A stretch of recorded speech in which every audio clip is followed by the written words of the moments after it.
Hi guys, magandang araw sa ating lahat. Ito pong Gamilis Vlog. Ang pag-uusapan natin ngayon, itong viral na witness ni Senator Marcolita. Yan guys, ang ating pag-uusapan. Bakit siya ngayon ay napaka-viral siya at napakaraming nagko-cover sa kanyang mga vlogger at pati sa media.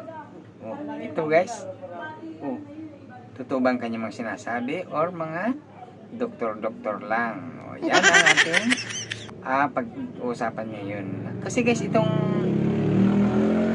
na-witness si Marcolita, kaya di ko alam kung totoo ang kanyang mga sinasabi kasi marami ang nagtataka sa kanyang mga sinisiwalat at napakarami namang pera ang kanya pinagsilbihan. Kasi sabi niya, napanood ko doon sa Senate hearing, sabi niya, mula December 2024 hanggang August, linggo-linggo daw, 3 times sa linggo-linggo, tatlong beses na tig 48.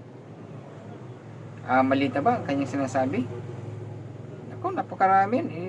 Yun ang kanyang mga sinawalat. Pero guys, sa lahat ng mga nagko-cover or mamadjag sa kanya or nanonood sa kanyang mga salaysay, maraming parang hindi naniniwala sa kanya, parang dinoktoran lang siya. Ayan, yan ang ewan ko lang sa kanila, sila naman nakakalam sa kanilang ginagawa At saka pinapacheck mo ng background nito ni Senator Papel Lacson, yan ang mga lumalabas din sa media na itong witness na to, kung nagsasabi kasi lumabas na yung notary daw, yung pinanotaryahan yung ano niya, yung salaysay niya, yung notary daw hindi daw siyang nagperma doon sa kanyang salaysay, sinumpang salaysay. Ano yun?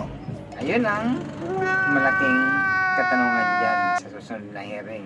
Siyempre tatanungin yan, sinong perma dyan ng notaryo. Yan. Nako, exciting to sa susunod na hearing. Kasi maraming magtatanong dyan. Ang kanyang target lang, dalawa Saldico at saka si Martin Romualdez. Yun lang. Yun lang ang talagang target nito ni Senator Marcolita Talagang focus na focus siya dyan kay Saldico at saka kay Martin Romualdez Talagang best friend niya siguro ang mga dalawang to ni Marcolita Doon siya nagpo-focus nung pa yan nung nakaraan pa yan nung nabanggit si Romualdez ng mga Diskaya, talagang pinukusan na yan talagang focus na focus siya tapos ito may bago na naman, pero may nakita din akong video nitong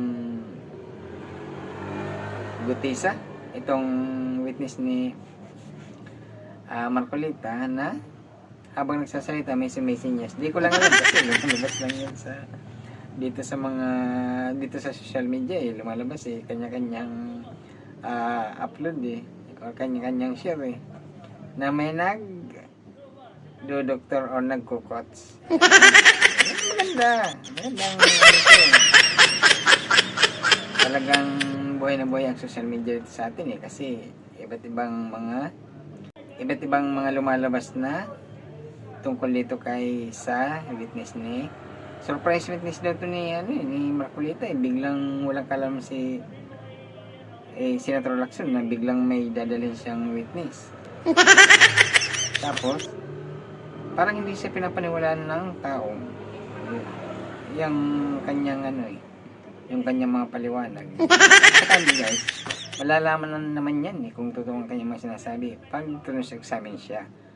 Yan ang kanyang, kasi pag nakatapat na siya ng abogadong mag-examine sa kanya, yan kung talagang maalala pa rin niya ang kanyang mga sinumpang salaysay. Yan ang ating aabangan dyan kasi pinagpipistan to sa social media tatawa. Dito nga sa video guys, tinitingnan natin, mukhang natatawa tayo dito sa katabi niya kay Alcantara tinitingnan, sabi ni Alcantara tingin si Alcantara, ano kaya sabi ni Alcantara, naisip doon sa kanyang katabi kasi panay tingin si Alcantara sa sa kanyang ano eh, sa kanyang binabasa eh. Panay tingin si Alcantara eh. Ano kayo sinasabi ni Alcantara? Naniniwala kayo si Alcantara dun sa sinasabi niya. Kahit ikaw ba naman eh. Nandun ka sa katabi niya eh. Di mo alam kung totoo ang kanyang sinasabi or ano lang. Siyempre wala. Tayo, nanonood lang naman tayo sa kung anong lumalabas ng mga balita dito sa social media eh. Tayo usyoso din kung anong mga lumalabas ng mga kwento. Yan. Kaya, yan. Lumabas na siya eh. Nasa public na yan eh. Nasa publiko na yan yung mga pangyayaring hearing na yan eh. Kaya, itong witness na to, si Gutisa. Kaya, maraming nagko-cover sa kanya ngayon. Kanya-kanyang paniwala to guys. Yung mga iba, marami din naniniwala sa kanya. Mas marami din yung hindi pabor or mukhang hindi daw totoo yung kanyang mga sinasabi. Pero malalaman pa rin natin yan guys pagdating na sa korte kasi doon na yan maglalabanan ang kanyang i-represent ang kanyang base sa kanya, yung kanyang nalalaman. Pag cross-examine na yan siguro ng mga abogado, doon na yan magkakaalaman ko. Siyempre tatanungin yan eh. O, isang pagkakamali lang niya, eh wala na. Lusaw na ang kanyang testimonya. O, siya naman yun eh. Bahala na siya sa buhay niya. Pinasok niya yan. Kung totoo yan, o hindi. Importante, siyang mananagot dyan. Kung dinodoktoran siya o kinukutsi-kutsing may nagkukuts lang sa kanya, ay bahala siya. Siya naman yung pumasok dyan. Diba? Kung totoo ang kanyang sinasabi, kanya yun. Tulong niya yun sa bansa natin. Kung nagkataon lang na hindi naman totoo kayo may sinasabi, ay bahala siya. Pag nakatapat na siya ng mga abogado ng kanyang inaakusahan, dyan na yun magkakaalaman. O, diba? Siyempre, pag napunta niya sa kaso-kaso, siya nang haharap doon. Wala na tayong, hindi natin alam yung kung ano mayayari doon. Pero wala na, sabi nga, wala na media doon pag nasa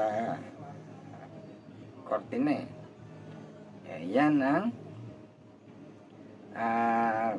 abangan natin kung, kasi maraming natatawa sa kanyang mga testimonya. Ito nga pinagano na lumalabas sa Facebook, sa YouTube, kanya-kanyang banat. Yan, kanya-kanyang tanggol, kanya-kanyang banat. Yan lang ang ating katayon naman. Nanonood lang naman tayo, nag-react lang tayo sa mga nangyayari sa base dyan sa naganap na hearing sa Senado or yung kanyang pagtitistigo. Siyempre, kanya yan, inaako niya ang kanyang salaysay, bahala siya sa buhay niya. Diba? Tayo naman lang, nagatawa lang tayo kung ano nangyayari dyan sa hearing na yan. Yan. Diba? Guys, abangan na lang natin kung ano nangyayari dyan sa, kasi yung medyo nakakatawa dyan ang nagdala sa kanya itong si Marcolita. At saka si Marcolita din nagtatanong sa kanya, sa kanyang mga salaysay. Diba? Dapat ibang magtatanong para sa kanyang mga paratang doon sa ano, at saka sa kanyang salaysay. Dapat mga ibang ano ang nangungunang nagtatanong, mas maraming tanong itong si Marcolita. Kanyata yun eh. Kanyatang witness yun eh. Yan natin alam. Basta tayo, nanonood lang, nagre-react lang tayo sa mga nakikita natin at may opinion din tayo para sa napapanood natin. Dito guys, bahala na kayo kung anong paniniwala ninyo natin sa kanyang mga testimonya. Guys, hanggang dito na lang. Abangan natin ang susunod na mga pangyayari dyan sa mga akusasyon sa kanila eh. Nagpapalitan sila eh. Bahala sila sa buhay nila. Ganyan naman guys. Ano natin susunod na mga